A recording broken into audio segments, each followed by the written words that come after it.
Welcome to Stories Junction. Let's begin today's story. It came out of nowhere, tucked into the rhythm of an ordinary Saturday. Sarah was sorting towels in the living room, her hands moving with the kind of precision that comes from years of routine.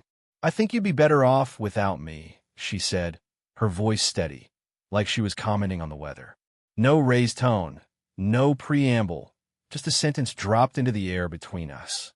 I stood in the kitchen doorway, holding a bag of takeout from the Thai place down the street. The words landed like a stone in still water, ripples spreading in my chest. She didn't look up, just kept folding, matching corners with care. I set the bag down on the counter, the crinkle of plastic louder than it should have been. "Is that what you think I want?" I asked, my voice quieter than I meant it to be. Sarah's hands paused, just for a heartbeat, before she resumed her task. "I don't know what I want, Ethan," she said, "but it's not enough anymore." She lifted the stack of towels and brushed past me toward the stairs, her eyes fixed ahead, like I was just part of the furniture. I followed her a few steps, my socks silent on the hardwood. "We're not even going to talk about it." My voice cracked, betraying the calm I was trying to hold on to. She stopped halfway up the stairs, turning just enough for me to see the edge of her profile. "Ethan, I felt this way for a long time. I'm saying it now." Her tone was sharp, final, like she'd been carrying the words for months and was relieved to be rid of them. She continued up the stairs, the creak of the wood fading with her. I didn't follow. I stood in the hallway, staring at the spot where she'd been, the air heavy with something I couldn't name. It wasn't anger, not yet. It was emptier than that, like the moment you realize the house is too quiet. She'd said it without pain, without hesitation, like she'd already crossed a bridge I didn't even know was there. I was still on the other side, holding a bag of pad thai, wondering when we'd started negotiating an ending. Looking back, the signs had been there, subtle as shadows moving across a wall. Sarah used to call me in the middle of the day, her voice bright through the phone. "How's your day going? Need anything from the store?" Small things, threads that tied us together. Then the call stopped. She said it was her new role at the marketing firm. Long hours, tight deadlines. I nodded, believed her, didn't push. But the evenings changed, too. I'd come home from the warehouse, my hands still smelling of cardboard and tape, and find the apartment dark. No lights left on, no coffee mug waiting in the sink. Sarah would already be in bed, her back to me, breathing slow and deliberate. One night, I tried to address it. We were eating takeout, pizza, because neither of us had the energy to cook. "Sarah, is something wrong?" I asked, picking at a slice. She kept scrolling on her phone, her fork paused over her plate. "Nothing's wrong, Ethan. I'm just exhausted." Her voice was flat, like she was reading from a script. "You've been exhausted for weeks," I said, softer than I meant to. She looked up then, her eyes cool and distant. "And you've been at work all the time, so maybe we're both out of energy." The words stung, but I let them slide. I didn't want to fight. I thought if I gave her space, she'd come back. Instead, the distance grew. I tried to close it, planned date nights, left notes on the fridge, even suggested a trip to the coast. She always had an excuse, a project due, a meeting running late. Then she started going out with people I didn't know. "Just colleagues," she'd say, slipping on earrings I hadn't seen before. She'd come home late, her laughter fading the moment she stepped through the door, her perfume unfamiliar. One night, I leaned in to kiss her before bed, and she turned her face away. No words, just a slight tilt of her head. I sat on the couch afterward, the TV off, the clock ticking past 1 a.m. She was already letting go, and I was still pretending we were fine. A week after the towel conversation, I found the first real fracture. Sarah said she had a client dinner in downtown Portland. She left in a dress I hadn't seen in years, her hair loose, no wedding ring on her finger. I didn't think much of it until her phone, left charging on the counter, lit up at 11:03 p.m. A name I didn't know, Lucas. The message preview read, "Tonight was perfect. Your trouble." No emojis, just a confidence that felt too familiar. I hesitated, then tapped the screen. The thread was sparse but deliberate. Flirty quips, mentions of drinks, a reference to a night I hadn't been part of. Nothing explicit, but it didn't need to be. It was a conversation that didn't include me. When she came home at 12:30 a.m., I was at the kitchen table, the phone still in front of me. She froze in the doorway, her purse dangling from her hand. "You're still up?" she said, her voice light but cautious. "How was the client?" I asked, my eyes on her. "Fine. Long," she said, moving to the fridge, avoiding my gaze. "Who's Lucas?" Her hand paused on the fridge handle just for a second before she grabbed a water bottle. "He's from the Seattle branch. We work together." Her tone was practiced, smooth. "Seems like more than work," I said, keeping my voice even. She turned, her expression a mix of defiance and annoyance. "What are you getting at, Ethan?" I leaned back in the chair. "I saw the messages, Sarah. You don't text colleagues like that." Silence stretched between us, thick and heavy. She set the bottle down, her arms crossing. "It's not what you think. It's not physical." Her words were careful, measured. "That's not what hurts," I said, my voice steady. "You wanted someone else to make you feel alive. You just didn't want it to be me." She didn't argue, didn't apologize. She just looked at me, her face unreadable, and said, "You stop being here first, Ethan. Don't act like the victim." That was the moment I knew. She wasn't sorry for Lucas. She was sorry I'd seen the truth. And I wasn't going to fix a fracture she didn't even acknowledge. The days after the kitchen table confrontation settled into a strange, quiet rhythm. Sarah didn't bring up Lucas again, and I didn't ask. It was like we'd both agreed to let the wound sit, untreated, hoping it would scab over on its own. But I couldn't unsee the messages, couldn't unhear the way she deflected without remorse. So I started pulling back, not with a fight or a grand gesture, but with the kind of deliberate absence that mirrors someone else's indifference. I stopped doing the small things first. No more picking up her favorite almond milk on my way home from the warehouse. No more tossing her sweaters in with my laundry. I let the dishes pile up in the sink, her coffee mugs mixing with mine unwashed.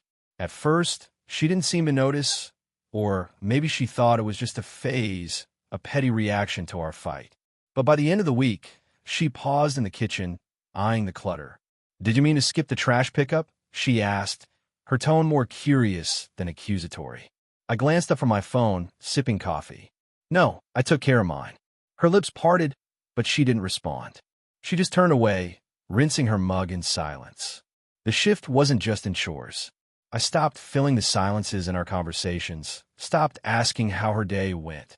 When we rode in the car together, to the grocery store, to a friend's dinner, I let the radio hum where words used to be. Sarah started to notice. One evening, she texted me from work. "Did you grab my jacket from the cleaners?"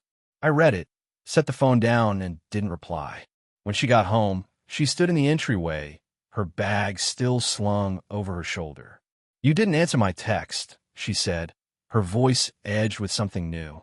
I shrugged, flipping through a stack of mail. "Figured you'd handle it." Her eyes narrowed, but I walked past her to the living room, leaving her to process the change. It wasn't about punishment, not really. It was about letting her feel the space she'd created. She'd been so comfortable building a world that didn't include me. Late nights, private jokes with Lucas, stories she never shared. Now, I was giving her a taste of her own medicine, and it was working. The next morning, she came downstairs in a tailored blazer, her hair swept up, lipstick a shade of coral I hadn't seen before. She looked like she was dressing for someone else's attention. When her phone buzzed on the counter, I caught Lucas's name on the screen. She flipped it over quickly, but not before I saw. I didn't say a word, just poured my coffee and left the room. That night, she said she was meeting a co-worker, Jenna, for drinks. I nodded, didn't ask questions.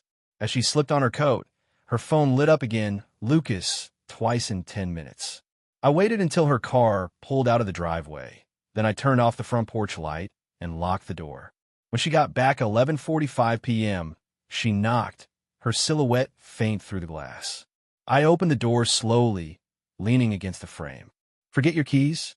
I asked, my tone neutral. Her jaw tightened, her eyes flashing. "You didn't have to lock me out, Ethan." I raised an eyebrow. "Didn't know you'd need me to keep the light on." She pushed past me, her heels clicking on the floor, but I caught the flicker of uncertainty in her expression. For the first time, she wasn't sure where she stood. I didn't stop there. I started planning, quietly, methodically. I opened a separate bank account, rerouted my direct deposit, and called the landlord to confirm I could take over the lease solo. I didn't tell Sarah any of this. I just kept moving, piece by piece, like assembling a puzzle she couldn't see. The utilities stayed in my name, but I made sure her access was limited, small changes she wouldn't notice until it was too late. I wasn't cruel about it. I didn't want her to suffer. I just wanted to be ready for whatever came next. Then I made a call that changed the game.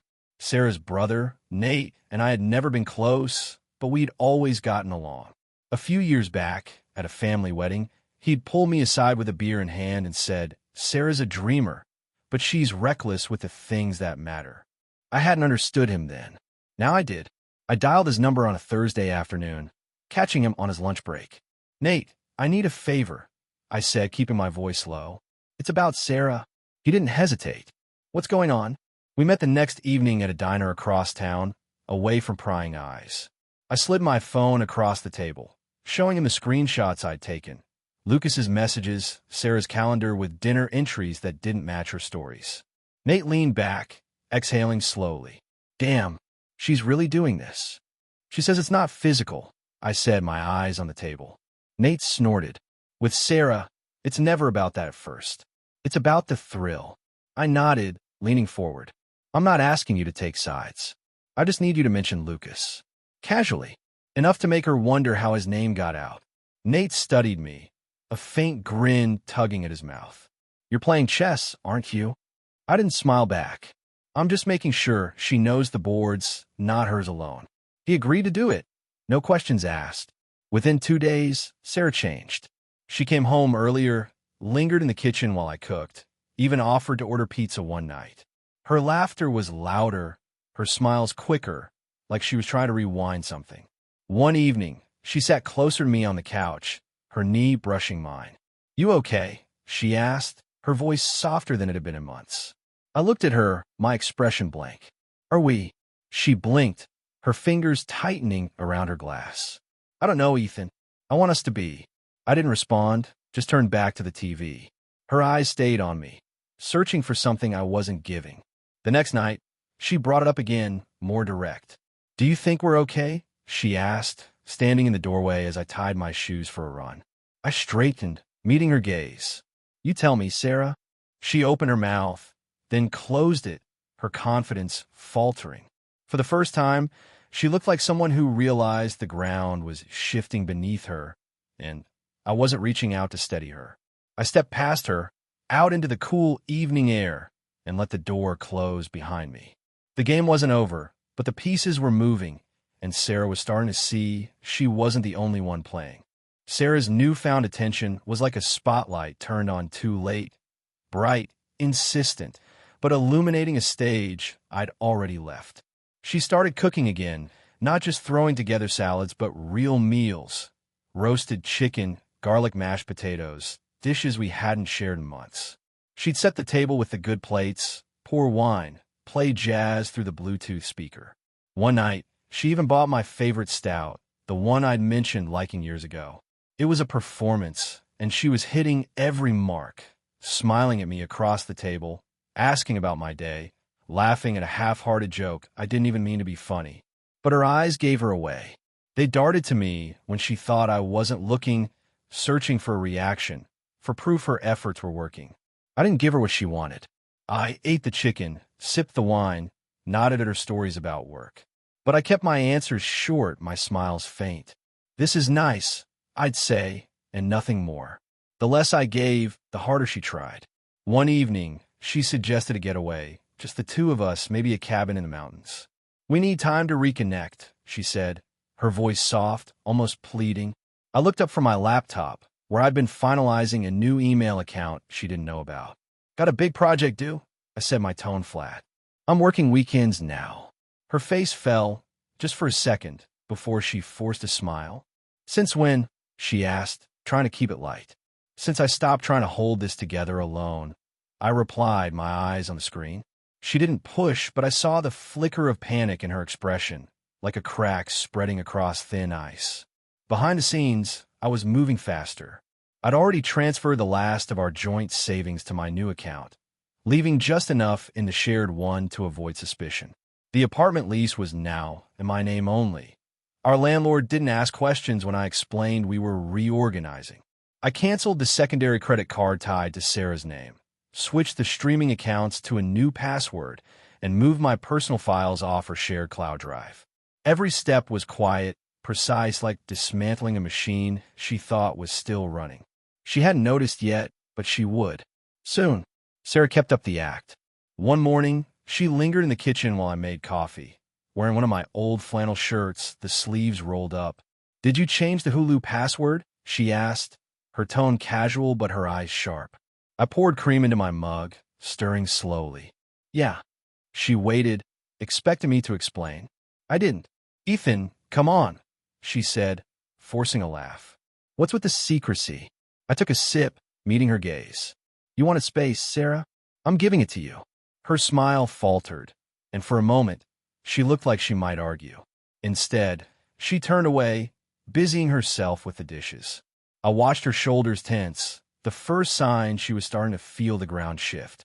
That night, her phone stayed face up on the dining table, a deliberate choice.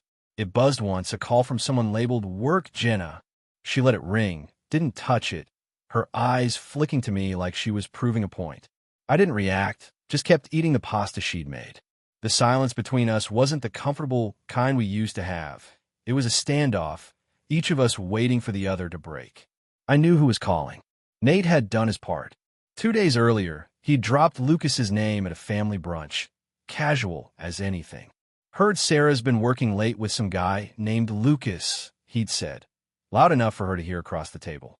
Sarah had frozen, her fork halfway to her mouth before laughing it off. "Just a coworker," she'd said, but Nate told me later her face had gone pale. Now, she was scrambling, trying to show me she had nothing to hide. But it was too late for transparency. The next morning, she was different, quieter, less performative. She sat on the couch, scrolling through her phone, but her glances at me were longer, more uncertain. "You're going out?" she asked when I grabbed my jacket. "Just a run," I said, lacing my shoes. She nodded, but her fingers tapped nervously against her knee. "Maybe we could do something tonight," she said, almost too soft to hear. "Watch a movie or something." I stood, adjusting my cap. "Maybe," I said, and left without looking back. I didn't go for a run. I drove to a storage unit I'd rented across town, where I'd started stashing things I didn't want her to see. Documents, a few clothes, a laptop I'd bought in cash. Small steps, but they were adding up. By the weekend, her efforts were fraying. She came home from work on Friday, her hair loose, her blouse pressed, but her smile was forced. "Rough day?" I asked, more out of habit than care. She sighed, kicking off her heels. "Just a lot going on." I nodded, flipping through a magazine I wasn't reading. "Lucas keeping you busy?" The name slipped out, calm and deliberate, like I was asking about the weather. Her head snapped up, her eyes wide for a split second before she caught herself. "What's that supposed to mean?" she asked, her voice tight. I shrugged, turning a page. "Just asking about work." She stared at me, her lips parting, but no words came. For the first time, she looked like someone who knew she was losing control, and I wasn't doing anything to stop it. Nate texted me later that night. She called me after brunch, asked if I'd been talking to you. She's rattled. I didn't respond right away. I sat in the dark living room, the TV off, the apartment quiet except for the hum of the fridge. Sarah was upstairs, probably staring at her phone, wondering how much I knew. I didn't need to confront her again. The seed was planted, and it was growing. She thought she could wander without consequences, that I'd stay anchored while she explored. Now, she was starting to see I wasn't waiting anymore. The air in the apartment had changed, like the pressure before storm. Sarah's efforts to pull me back were faltering, her gestures more frantic, less convincing. She'd stopped cooking elaborate dinners, but she still hovered, asking if I needed anything, suggesting we order takeout, sitting too close on the couch. Her smiles were tight, her laughter forced, like she was trying to convince herself as much as me. But I was already somewhere else, my mind on the steps I'd been taking, the pieces I'd been moving while she was distracted. Every day, I was untangling myself from the life we'd built, and she hadn't even noticed. I'd finalized everything by then. The storage unit held more than just documents now. Clothes, books, a box of photos I didn't want to leave behind. I'd signed a 6-month lease on a small studio across town. Nothing fancy, just a place to land. The utilities were fully in my name. The joint account drained except for minimal balance to keep it open. I'd even switched the car insurance, quietly removing Sarah's name. It wasn't about cutting her off. It was about cutting the ropes that tied me to her choices. I didn't want her to wake up one day and realize she could still pull me back. Sarah sensed something, even if she couldn't name it. One evening, she stood in the kitchen, watching me chop onions for a stir-fry. "You're different," she said, her voice low, almost accusing. I didn't look up, just kept slicing. "How so?" She leaned against the counter, her arms crossed. "You're distant, like you're not even here." I set the knife down, meeting her eyes. "Funny, I could say the same about you." Her lips parted, but no words came.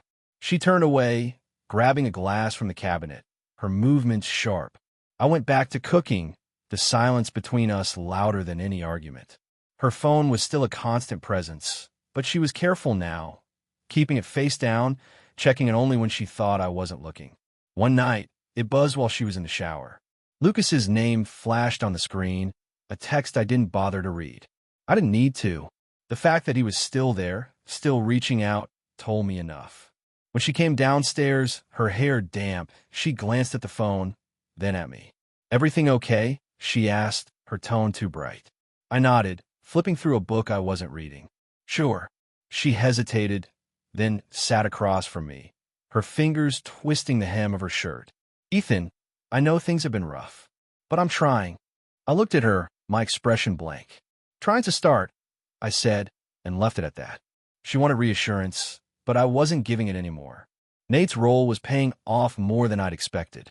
He'd kept up the pressure, dropping subtle hints at family gatherings, mentioning Lucas in passing to mutual friends. Sarah was starting to unravel under the scrutiny. Nate texted me after her cousin's birthday party. She pulled me aside, asked why I keep bringing up Lucas. "She's paranoid now." I didn't smile, but I felt the shift. Sarah was used to controlling the narrative, but now she was scrambling to keep up. At home, she was jumpy, checking her phone, then locking it quickly, glancing at me like I might know more than I was letting on. She was right to worry. The final piece fell into place on a Tuesday. I'd taken a half day from the warehouse, claiming a doctor's appointment. Instead, I met with a lawyer in a small office downtown. She was brisk, no nonsense, walking me through the divorce papers I'd asked her to prepare. "You're sure about this?" she asked, sliding the documents across the desk.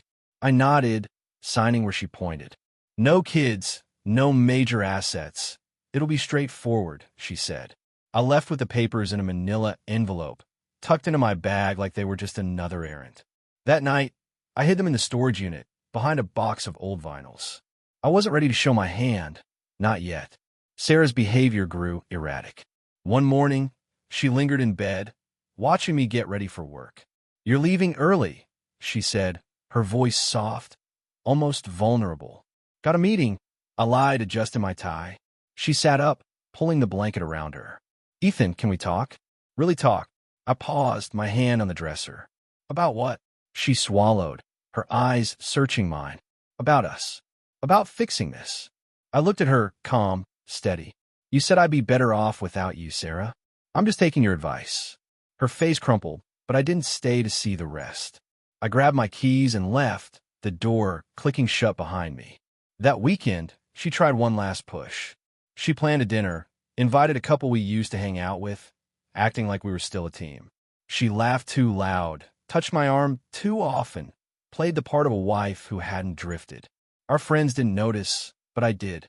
When they left, she turned to me, her smile fading. "Did you have fun?" she asked like it mattered.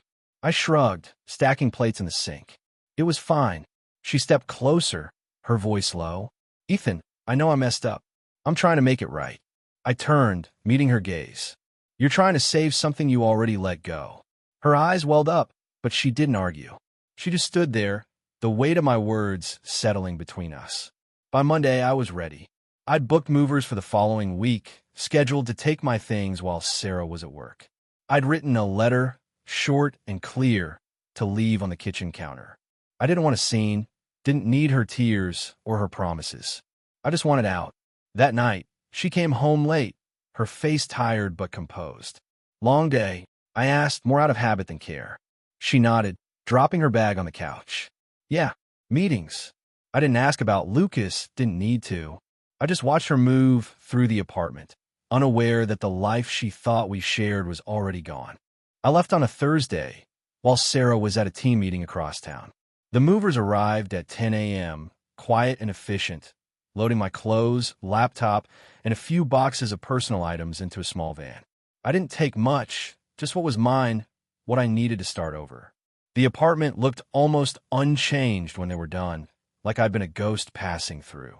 On the kitchen counter, I left a letter folded neatly in a plain envelope. It read, "Sarah, you were right. We're both better off on our own. The lease is in my name now. Utilities are covered until the end of the month. Everything else is separated. My keys are on the hall table. Take care. Ethan." No accusations, no lingering bitterness, just the facts, clean and final. I took one last look at the place we'd called home for 6 years. The couch where we'd binge shows, the dent in the wall from a clumsy furniture move, the window where Sarah used to sit with her coffee. Then I locked the door, dropped the keys in the bowl, and drove to my new studio. It was small, sparsely furnished, but it was mine. For the first time in months, I felt like I could breathe. I turned off my phone for the rest of the day, not wanting to hear her reaction. When I powered it back on that night, there were 7 missed calls, all from Sarah, and a string of texts. "Ethan, where are you? Please call me. We need to talk." The last one, sent at 2:13 a.m., read, "I didn't mean for this to happen." I didn't respond. There was nothing left to say. The next day, silence. No calls, no texts. I thought maybe she'd accepted it, but Nate texted me on Saturday. She showed up at Mom's, cried her eyes out, said she didn't see it coming. I replied with a simple thanks and left it at that. Sarah had built her escape long before I built mine. She just hadn't expected me to walk away first. A week later, she asked to meet. Her message was short, almost formal. "Can we talk? Please. I'll be at the cafe on Belmont tomorrow at 3. I agreed, not because I wanted to fix things, but because I wanted to see it through. Closure, maybe, or just curiosity. When I arrived, she was already there, sitting by the window, her hands wrapped around a mug of tea. Her hair was pulled back, and she wore a green sweater I'd given her 2 Christmases ago. Her eyes were red, tired, like she hadn't slept in days. "Thanks for coming," she said, her voice small. I nodded, sitting across from her, my coat still on. "What do you want to say?" She bit her lip, her fingers tightening around the mug. "I didn't think you'd actually leave," she said, her voice cracking. I thought we'd figured out." I leaned back, my expression calm. "I gave you my goodbye, Sarah. You just didn't hear it until I was gone." Her eyes welled up, but she didn't look away. "I'm sorry, Ethan. I know I messed up. I thought I needed something else, someone else, to feel alive. But I was wrong. I see that now." Her words hung between us, heavy with regret, but they felt like echoes of a conversation we should have had months ago. "Clarity's a funny thing," I said, my voice steady. "It comes when the stakes are already paid." She flinched, her hands trembling. "I ended things with Lucas," she said quietly. "It wasn't what you think. He didn't mean anything." I raised an eyebrow. "He meant enough for you to risk us." Her voice broke, a tear slipping down her cheek. "I never wanted to lose you. I got lost." I didn't soften, didn't reach for her hand. "You didn't lose me, Sarah. You let me go. There's a difference." She reached in her bag, pulling out a small notebook. "I wrote this for you," she said, sliding it across the table. "It's everything, how I got here, what I was thinking. I don't expect it to fix anything, but I needed you to know." I didn't touch it, just let it sit there, a weight I didn't want to carry. Instead, I reached into my jacket and pulled out the manila envelope I'd brought. Her eyes locked on it, her breath catching. "What's that?" she asked, though she already knew. I slid it toward her. "Divorce papers." She stared at the envelope, her hands frozen. "Ethan," her voice was barely a whisper, "is there any way we can come back from this?" I stood, adjusting my coat. "There might have been," I said, "but I was fighting alone. Now I'm fighting for myself. Her tears fell freely now, but she didn't reach for me, didn't try to stop me. I'm so sorry, she said, her voice breaking. I nodded, my expression soft but firm. Take care of yourself, Sarah. You'll need to. I turned and walked out, the cafe door closing behind me with a soft chime. The street outside was quiet, the air crisp. For the first time, I felt free. In the weeks that followed, I settled into my new life. The studio became a home, sparse but enough. I reconnected with old friends, started running again, even took up cooking for myself. Simple things, but they grounded me. Sarah didn't call again, though Nate mentioned she'd moved to a new place, started therapy. I didn't ask for details. Her notebook sat unopened on my shelf, a relic of a chapter I'd closed. I didn't need to read it to know what mattered. I'd found my way out, and I was finally living for me. Sarah had opened the door with a single line. I think you'd be better off without me. And now, standing on my own, I was